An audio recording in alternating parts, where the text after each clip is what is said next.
Well, hello, everybody, and welcome to Astrology Hub's weekly astrological weather. My name is Amanda Walsh. I'm the founder of Astrology Hub, and I am here with our favorite weather woman, Predictive astrologer Ann Ortelee.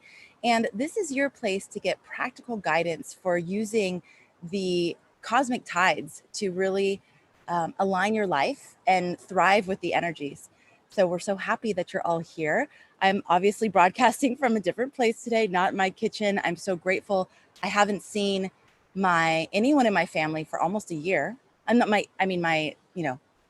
family that I grew up with. The one that As live full the one that family live on the main 48, right? Yes, exactly. So they live in California, and my brother and sister-in-law and two nephews came over. Very last minute decision. We're getting to stay in this incredible location. It like all came together so perfectly. It was like, wow, this is really, really cool. So I'm grateful to bring some of the ocean vibe here for all of you today. And Anne, let's start with the intensity scale. Last week we had a 7-8, which some people said in the chat, like, oh, it's funny that that's like a mild week now. Like we're all so used to like a 50 or a 12 or whatever. And we're all grateful for a 7-8. Yeah. What would you give this week? I think this week's actually going to be a 6, 7, 8 in there too. You know, it's going to depend on how you take it is probably the best way. Mars is still stopped. He is now, he'd been at the same degree since November 1st. And as of the 24th, he starts to move off of 15. So we're going to feel like a forward motion. Again, we are back at July 25th, where Mars was back then. So think about what your August was like and then go, oh, that was good. That was not good. That was, what was that? So that's the positive. The sun is in Sagittarius, so it's definitely a little more optimistic, but he's answering to a bit of a curmudgeonly Jupiter in Capricorn. So he's kind of like, a little, but he's happier, right? And then Mercury and Venus are both in Scorpio. So they're very intense. So depending on where you go, which planets you're hanging out with, you're going to find people being very intense with the Scorpio and maybe a little snarky, or you're going to find them a little more optimistic or perhaps depressed because they're hanging out with the COVID clump. So it's going to be choice. And I know this morning I was cooking some Brussels sprouts, and and I had a little moment where I just sat there waiting for them. They're cooking, and they'd already cooked the bacon, and I'm cooking them in the bacon grease, and I'm getting ready to make this little Brussels sprout thing. And I thought, I got like 5 minutes. I think I'm going to say a little prayer, and I did, and it was helpful because it grounded me, and it helped me go.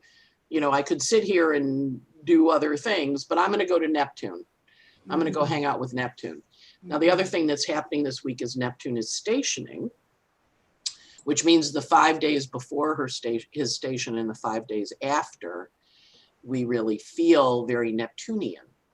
So have you been running more paranoid lately or more depressed or more, gee, I want to connect into my spiritual guides, or gee, I want to, go back to bed, or I want to go to the swimming pool, but now they're closing down the swimming pools. What is your, what's going on with you? So Neptune's stopping this week. We know when a planet stops, we feel it on 5 days before, 5 days after. So our job is to go, okay, where am I in this Neptune stop as Mars starts to go forward?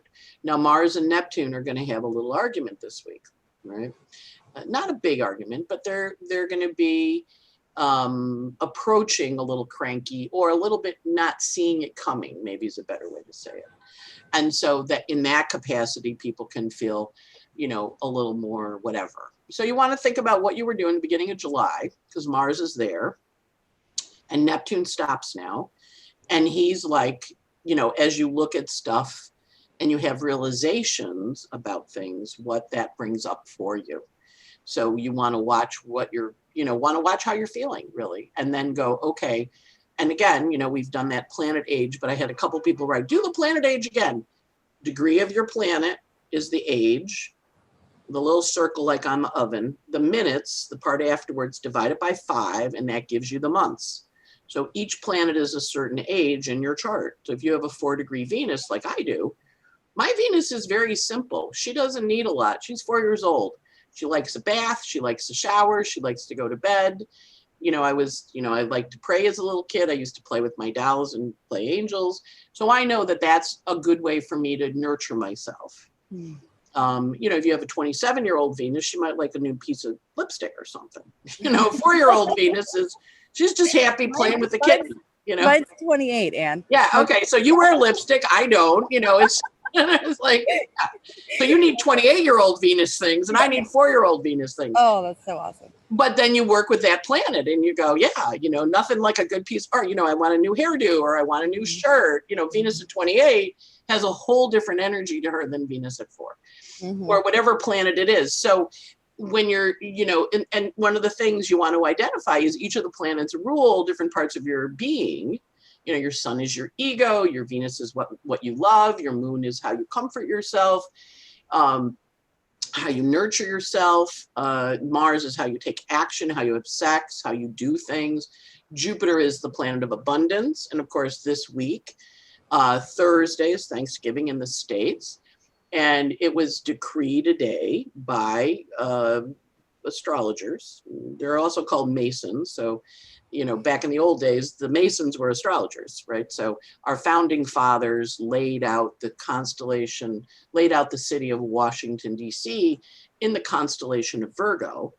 And both Kamala and Joe Biden have very strong Virgo in their chart. Of course, Virgo's the virgin.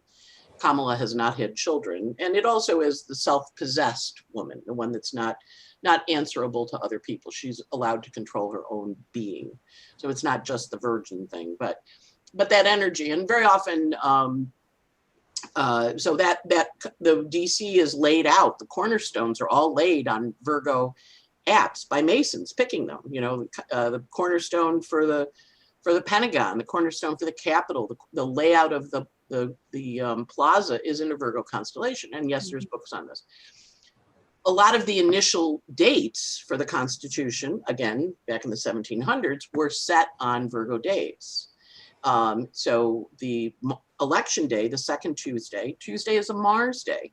Every planet rules a day. Mars Day, Mardi Gras, Fat Tuesday. Moon Day, Monday. Sunday, that's obvious. Saturn's Day, Saturday. Okay, you do your chores, right? So they picked Tuesday because it's Mars's day, but it's at sunrise. It's the hour of the moon. So the public goes and votes. The people, moon is the people, go and take action and vote, right? So so Jupiter, of course, is a Thursday. Jupiter's Thor's day, ruled by Thor, the big guy. And it is a harvest of abundance. It's a harvest of expansion. It's a harvest of community. Everybody born in your year has the same Jupiter.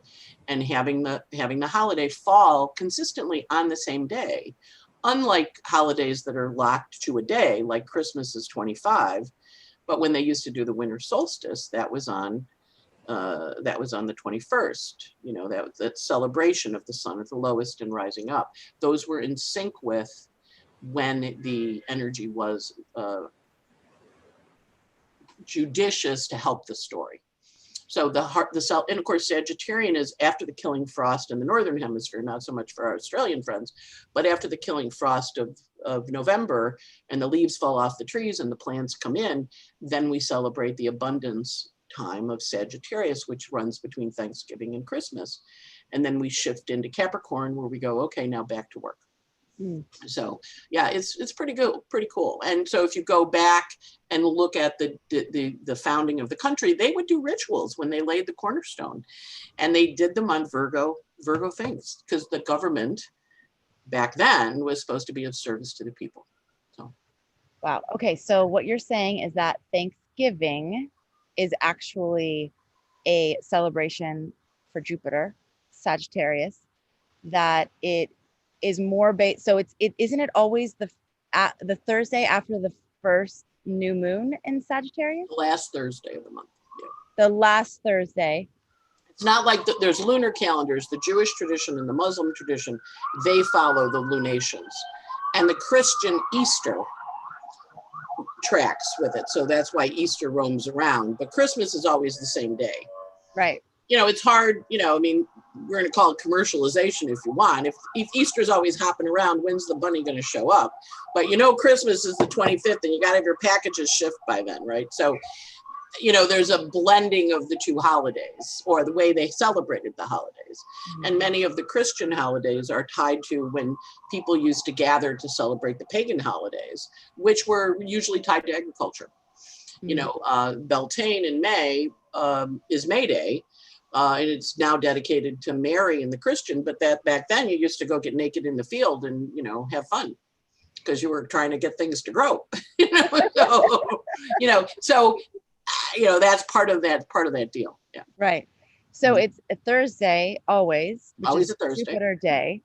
It's always when the sun is in Sagittarius. Fourth Thursday. Always the fourth Thursday. It's the celebration of abundance, which is very Jupiterian, right? Even he's the biggest planet out there, right? Yeah. Right. Last year, astrologer Donna Woodwell sent an amazing email that summarized all the reasons why Thanksgiving is actually Jupiter Day. It's Jupiter celebration. And so last year I was going around saying, Happy Jupiter Day on Thanksgiving. People thought I was a little bit crazy, but it for me, it helped to make this holiday celebration something that becomes universal and global, because it has nothing to do with the United States. And, it's more about an astrological event, which we can all celebrate, and we can all take a moment to we all can celebrate and be grateful for our abundance. Exactly. Yeah. Exactly. Yeah. Okay. So we're looking at a 6, 7, or 8. Can you tell depending on where you're going to hang out? Right. So you said bless you. You said there's different ways that we could. I always sneeze twice. Sometimes you're so cute when you sneeze. Oh my God, I love it. That's why I got the Kleenex. I got a little sneezing thing going.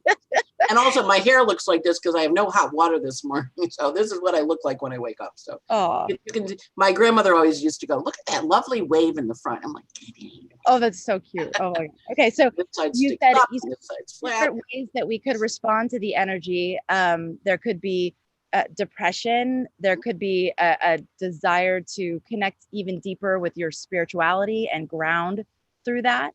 Yep. If there could be flavors of paranoia. If you've been feeling paranoid in general, it may feel amplified. Do you have? So you say that Mars and Neptune are sort of in a conflicting energy.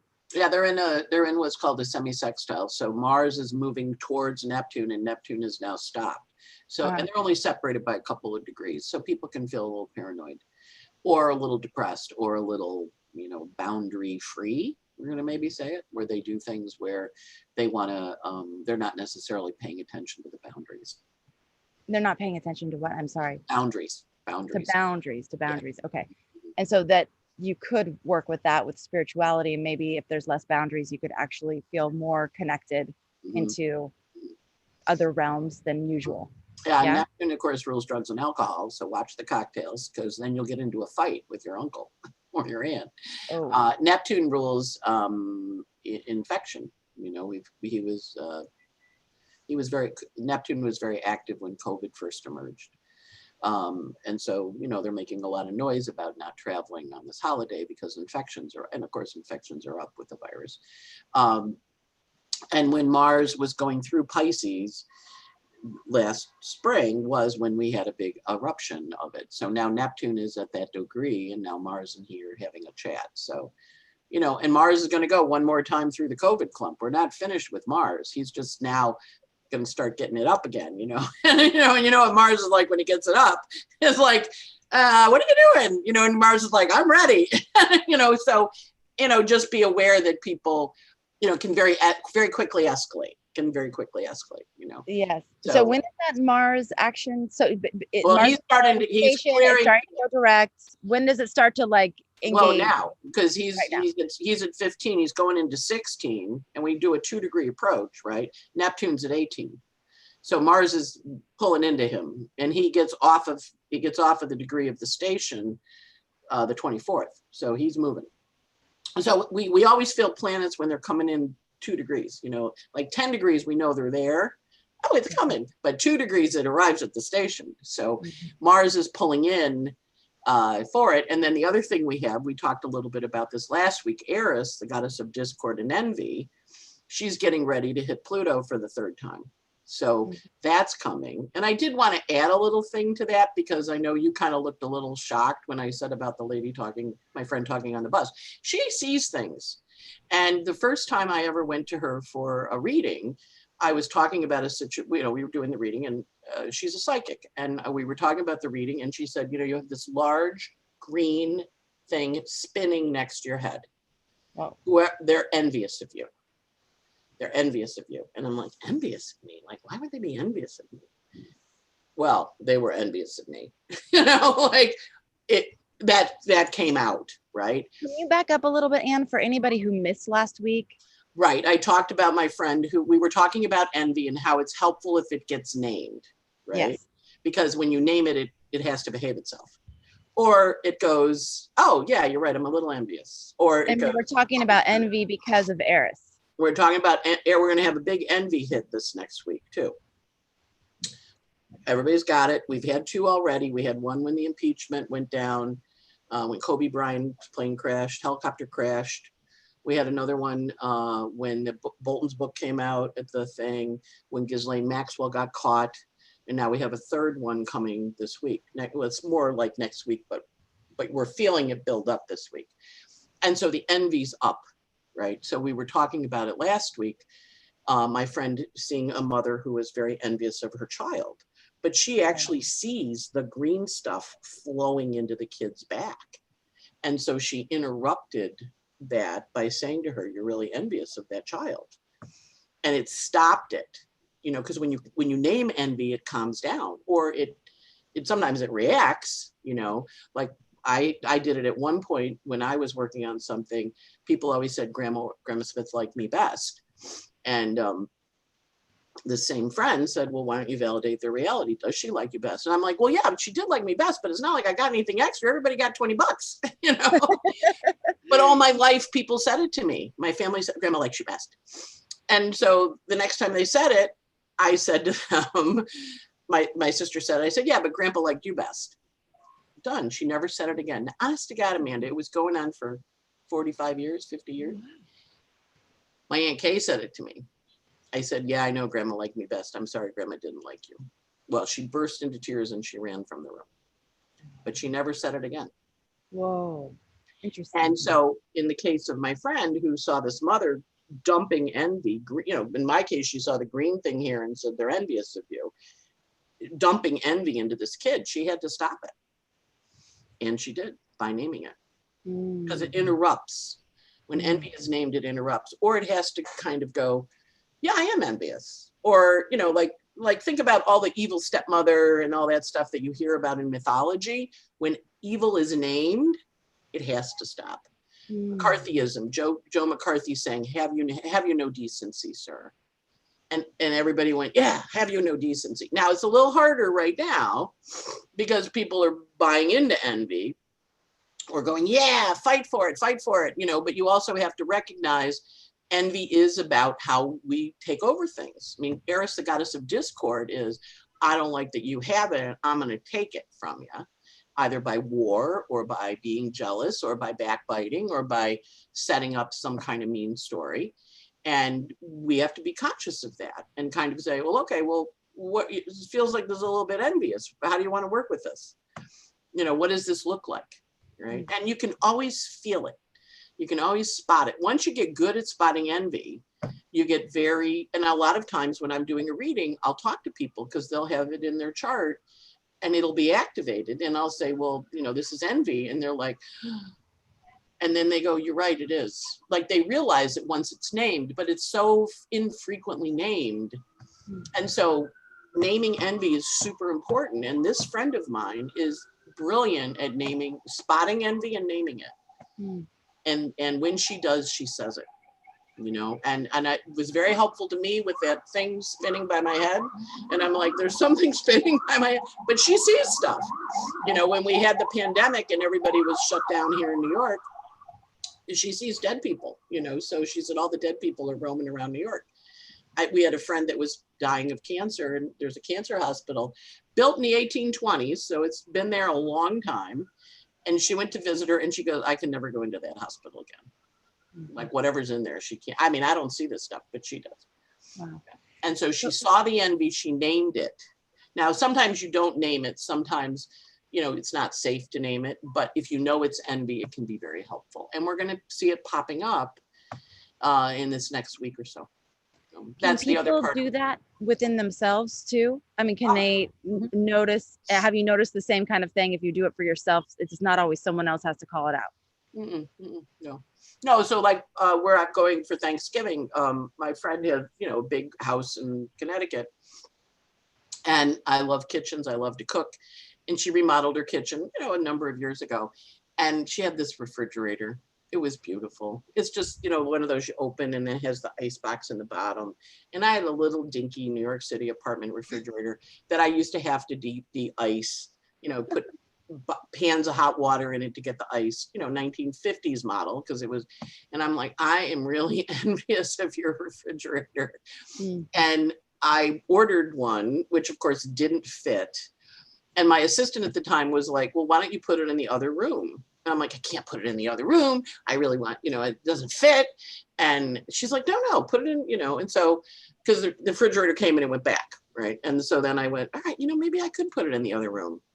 And I have a refrigerator that I am incredibly happy with, but I was envious of my friend's refrigerator. But I'm in a New York apartment. How can I have a refrigerator like that? So it also is a motivator, because you want it. And, and I mean, I'm not going to kill her or anything for her refrigerator, but I do go, maybe I should move out of the city and get a house where I can have a real refrigerator. And, and so it's understanding sometimes when you're in a space where you don't feel like, oh, like this is really cool. Like this is a beautiful space I'm in, but I feel a little guilty. Sometimes envy is guilty too. I feel a little guilty. I'm taking advantage of it. It's got a lot of shapes it takes. And so as we go into this holiday season, we got to watch for the Mars Neptune, which is a little bit of escalates quickly, especially with some Neptune involved, a couple of cocktails, or belief systems, or being depressed. And then we have the envy thing with Eris and Pluto having their third of 5 squares. But those are the pitfalls the rest of the week. And also with Neptune stationing, not really being aware of stuff. So, yeah. Wow. Okay. Those are like some interesting, almost subtle behind the scenes kinds of things that could be happening. And the awareness of the possibility of them should be really helpful. And what you said about your friend with the refrigerator and how it made you think, well, God, maybe I should like move out of the city and get a house where I could have a refrigerator. I'd love to have a kitchen like hers. Yeah, exactly. Sometimes I said this last week, but what I've found is that sometimes it's just when you're feeling that in yourself, it's pointing you in a direction of where you actually want to go or things you want to cultivate or things you want to grow into. And so that it's like a compass saying, hey, you value that. And you haven't done anything to bring that about in your own life. Right. So what could you do? You want that, and somebody has it, so you're envious of what they have. Right. And then there's a story of usually there's a story that you can't have it for some reason, and there's this feeling of lack or limitation that it's not possible for you for whatever reason. So there's a lot to explore there when it comes up. I mean, it definitely is an interesting one. It makes us all feel so insecure, and when people are in that insecure place to do things that are not so nice. Yeah, not so nice. Yeah, definitely. Well, and also we had looked at the Viola Davis when she was nominated for The Help. She was on with Oprah, and Oprah said, so how's it feel to be recognized after all? And they showed a lot of the work she'd already done to get there. And Viola said, well, it feels really good. She said, but I wasn't prepared for the envy. Right. And Oprah goes, yeah, the envy. Yeah, I know about the envy. And so it doesn't have to be named. You don't have to call out your brother-in-law. You don't have to yell at your sister. But when you feel it, you want to kind of go, oh, that feels a little like envy. And even just acknowledging it in yourself makes you feel better. And then when someone says it to you, well, maybe they're envious of you. Or if you see, you say it to someone and they go, envious, like I did when she said, you have this big green thing swirling. And that envy had never crossed my mind until she said it to me. and then I was like, oh, okay, that's the motivator. It's probably because the things she was that they were envious of for you came so natural. It's like you didn't have to try to be the favorite. You didn't have it was just part of who you are. I feel like that's why it's so surprising when people are envious. It's like, envious, what are you envious of? Right. And so it's there's this moment of also recognizing some of the things that you have that you could also be grateful for, that you don't realize not everybody has those things, or they don't come as easily for everybody. And there can be some compassion there too for the envious person. Maybe that woman who was doing the hate thing to the baby had a hard time getting pregnant, or like there's some, you don't know where it comes from, but when you right. need it goes away. It goes away. It calms down. Yeah. Wow. Okay, so or it shifts sometimes, and that's okay if it shifts, because it stops the event of the envy, right? Because remember, it pours into you, especially if you're sensitive. And most of the people that are on our podcast, are somewhat sensitive to the energies. That's why you're tuning in to find out what's going to happen. Yeah. So yeah. Okay, so the biggest things this week: Sun in Sagittarius. Good opportunity for us to practice gratitude for the things that we have in our lives. I know it's been a hard year for most people, and we can usually still find something to be grateful for. And if I've had this a bit, people that feel guilty for having had a good year. Right. And they're kind of like I haven't had it. It's like, that's okay. It's all right. You don't feel bad that you had a good year. Some people have a good year, and when other people are having a bad time, don't feel bad about that. Good. Good reminder, Anne. Yeah. And then how about the Mercury and Venus in Scorpio? How's that going to feel? Well, Mercury and Venus in Scorpio. Venus doesn't like to be in Scorpio that much. It's considered a detriment, and she's a morning star, so she's a little more assertive and aggressive right now. So Scorpio is, of course, Glenn Close and Fatal Attraction, hot sex in the elevator, or she can boil your bunny. So you want to watch what Venus does. No, really, she boils bunnies. She does boil bunnies. She boils bunnies, or hot sex in the elevator. That's Venus, right? So, and then Mercury in Scorpio, he always reveals secrets. He tells the secrets. So, and he knows the secrets, so stuff comes out, right? So we have the two of them in rather interesting signs as we go into Thanksgiving, because the Sun in Sag is not necessarily going to be able to quell them, because Jupiter in Capricorn is going to sit back and look like this and go, oh, okay, the kids are fighting. All right, yeah, all right, got it. Like it's a they're not necessarily controllable, but they're in Scorpio. Scorpio is always about triangles. It does rule jealousy. It is passionate. It is direct. It also has a little yep to it, a little yep, where you kind of go, so say your brother-in-law doesn't believe in vaccinations, and he has 3 dogs, and you say, so do you vaccinate the dogs? And he goes, yes. And he goes, so you value your dogs more than your kids because you're not going to vaccinate your kids? And he goes, that's Mercury and Scorpio Venus, right? That kind of energy. It's like you say it, you hook them, and then you get them. Kamala Harris has Mercury and Scorpio. So if you watched her questioning Amy Barrett, asked about cigarette smoking, well, generally accept. I know you're going somewhere with this senator, asked about something else, got her to agree. I know you're going somewhere with it. I don't know what you're doing. And then got to climate change. So, well, there's some discussion. So Kamala goes, so you don't believe in climate change? And boom, she got her. That's Mercury and Scorpio. So it's a prosecutor's Mercury. But it has a point it's going for with the Venus and Scorpio. So it's intense. But it can also be really well behaved. Everybody can have a nice, wonderful meal and feel nice and happy and, passionate. It can be hot sex in the elevator, or hot turkey and gravy, Could it also be a mindset that is inclined towards the mystical or the unseen or the esoteric? I mean, it could be someone that likes to probe and really go deep and doesn't like superficial conversation, right? Someone who's like better in the depths. Right. So we talked earlier about, the Masons and founding of the country, and Masons were part of the finders. And, Ebenezer Sibley published the chart of the U.S. when Ben Franklin came through 12 years after the Revolution, it's a Jupiter rising chart, but it was an elected chart for signing the Declaration of Independence. And the consciousness of working with the energy. So Venus in Scorpio is very conscious of wanting to make the energy happen. Plus, last piece, which I forgot, we're in a new moon going towards an eclipse. There's an eclipse on November 30th. So the eclipses are coming. The eclipses are coming. Get excited, because eclipses have you see things in a way you hadn't seen them before. So there's an eclipse on the 30th, and then it's a full moon eclipse. And then there's an eclipse on the 14th of December, which is a new moon eclipse. And that one's at 23 Sagittarius. And the full moon one is at 8 Sag Gemini, which takes us back to June of 19, and then February of 19, when it was in, the new moon was in Gemini, and then the opening square when the sun was in Pisces and the moon was in Gemini. Now we're at the full moon, and then the closing square will be next August, next Virgo time. Okay, so what would you say these eclipses, what are the themes or the major? Well, the themes are, seeing both sides of the story. Recognize, it's Gemini Sag, which is always like, which side are you taking? Are you going with this? You're going with that.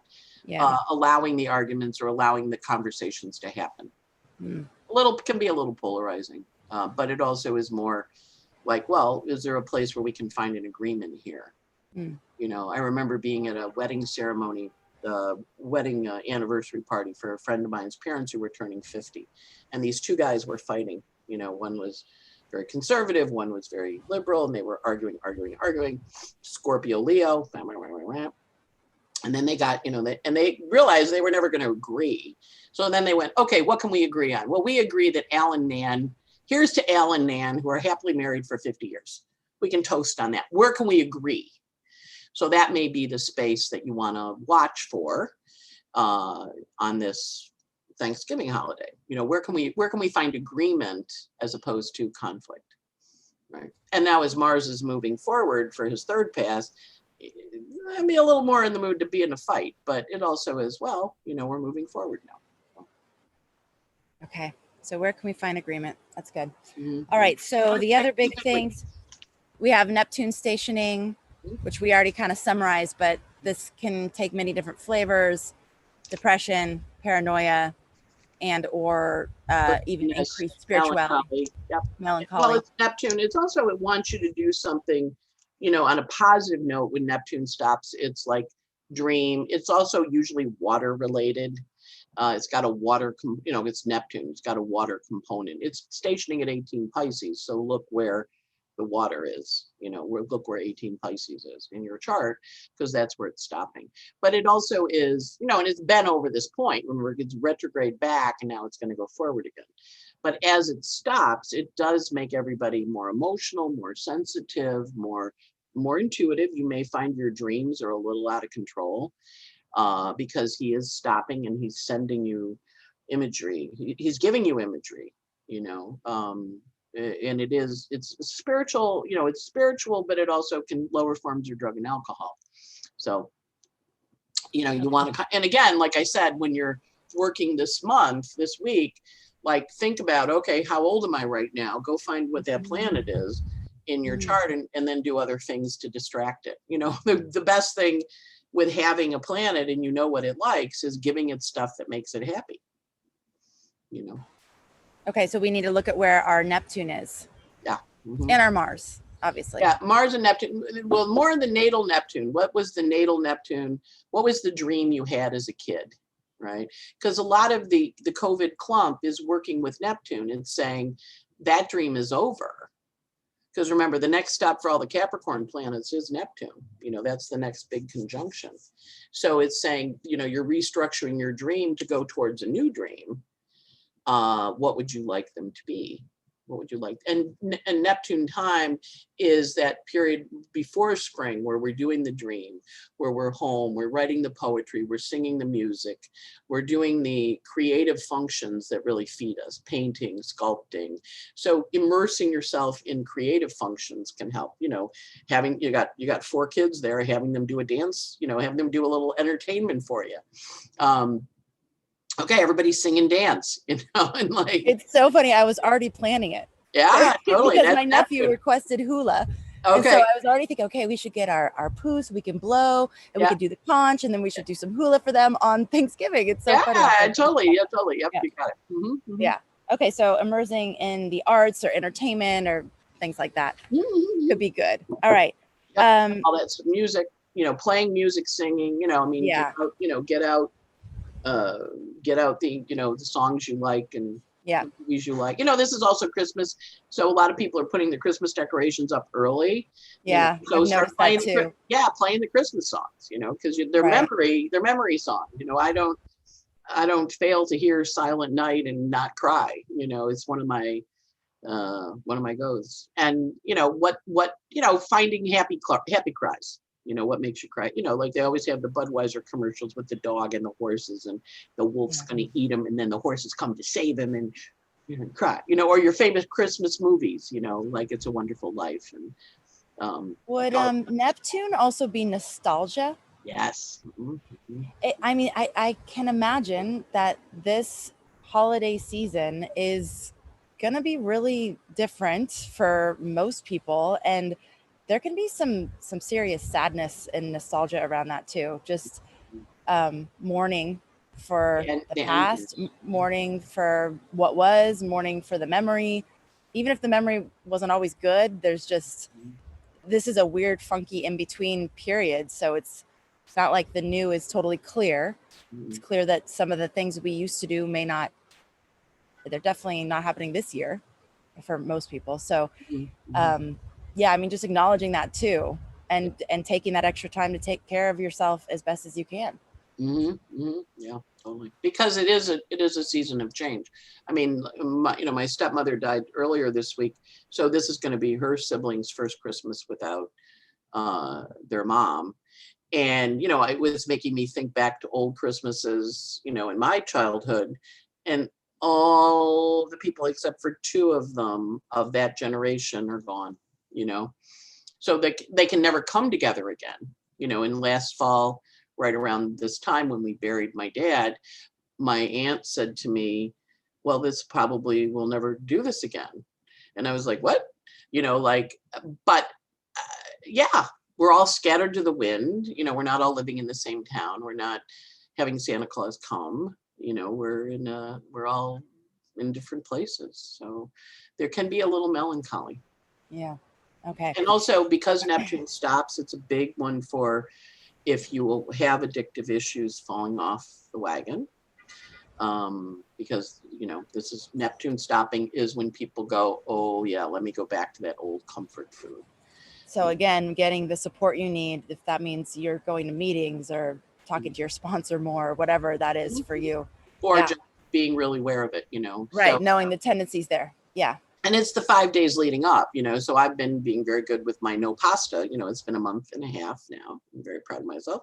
You see, I'm losing a little weight. Somebody said, yeah, you're getting a little double chin there. You got to start kissing the sky.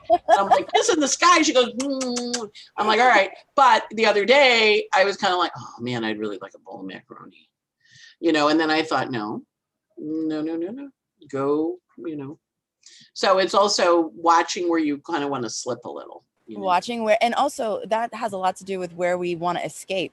Yeah. Like where we want to self-sabotage, where we want to escape, where we want to distract or not face something in ourselves. So a lot of times we're doing these things because we don't want to feel what's underneath it.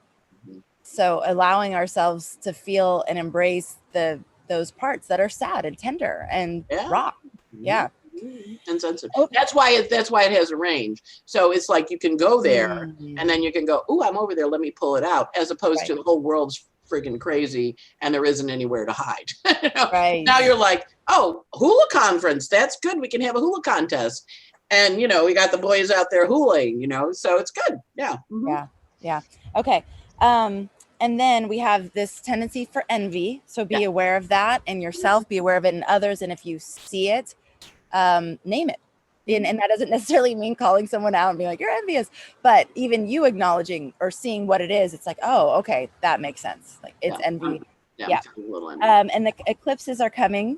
Eclipses are coming. The eclipses are coming. Yeah. And so this is a time where there's revelations, and the theme is going to be around seeing both sides. And because that is especially difficult right now, there's a great invitation that you gave us to see where do we agree? What right. do we agree that Al and Nan are a great couple. Yeah. We're not agreeing. Okay, what do we agree on? Al and Nan are great. Right. Finding that space. Yeah. Yes. I don't know if you've ever done that really consciously, especially recently, but it actually feels really good. It feels really good. That moment of grace, whatever it is, where you have the thought like, oh wait, maybe we should just find something we can agree on, and then doing it. It's like, it's just, it feels so much better than I'm right, you're wrong. I see it right, you see it wrong, and we're never going to agree. We're never going to be able to come together. It's like, well, maybe not on that thing, but like, what about the 1,000 other things we could come together on? Right. Yeah. And then focusing on things that when you say immersing in art and music, and it reminds me of doing things that are really good for the soul, doing things that are really good at that soul level that is beyond words. It just makes you feel good. It makes you feel alive. It touches, even if it makes you cry, the nostalgic piece, but just allowing yourself to indulge in some of those Neptunian things that can be very healing. That are very healing. Yeah, exactly. And always prayer. I prayed this morning while I was making my Brussels sprouts, and I thought, I need to do this more often. It makes me feel good. I was telling Anne, for me, that those pause moments have been practicing breathing and just focusing on the breath. And I'm learning all these different kinds of breathing techniques. There's a great book called Breath by James something that I'm reading, and it is fascinating, the role of the breath historically for humans, and then how we've like completely come away from the power of the breath. Highly recommend that book. It could be a good one to download or get this week. But just taking those pauses, because it brings you into the present moment. It brings you into the right now, right here. And it's something productive that you can do that's easy and available all the time, just like prayer. Right. And a lot of times we think of breath as tied to our yoga practice, but the breathing techniques from yoga brought into your regular life when you're having a moment and you go, exactly. Hold that breath. Yeah, exactly. Yeah. Yeah. So good. Anne, thank you so much. This has been You have a wonderful Thanksgiving with your brother. Thank you. It's amazing to have family here. Yeah. My nephews, we played Scattergories last night, which was so fun. And my brother's an Aquarius, and one of my nephews is an Aquarius. They were so good at that game. I mean, the words, the quick mind, because you're on a timer. So it was a lot of fun. Okay. So I'm going to bring more of that. Yes, that sounds like things. Yes. Bonding, right. Those are called bonding experiences in Neptune's land. Yes. Yes. And I had an experience several years ago with the holidays where I was so disillusioned with the way that they're celebrated. And I was feeling grumpy, like kind of a little bit judgmental and kind of grumpy about it. And then I thought, oh, wait, I actually could bring the meaning and the depth that I want. I could be the one who brings it to the occasions. That can be a casserole. Yeah. Instead of complaining about the way things are, the way people do it, it was like, well, I could actually bring a different energy and see what happens. So that year, the girls and I printed out Christmas carols. We invited the whole family into the living room, and we got candles for everybody. Everybody lit candles, and we sang together. And it was a turning point for the holidays. And ever since then, someone brings something. People bring games. People bring something meaningful. People bring something. It was like, okay, like we don't always have to be victims to the circumstances. We actually can bring more of what we want to experience. It's not always that easy, but it's definitely something to play around with. I thought, what do we have to lose? Like, it's very boring for me the way that we've been doing it all these years. So I want to do this, and everybody goes, okay, okay, it's happening. Yeah, because most people really want meaning and connection and fun also.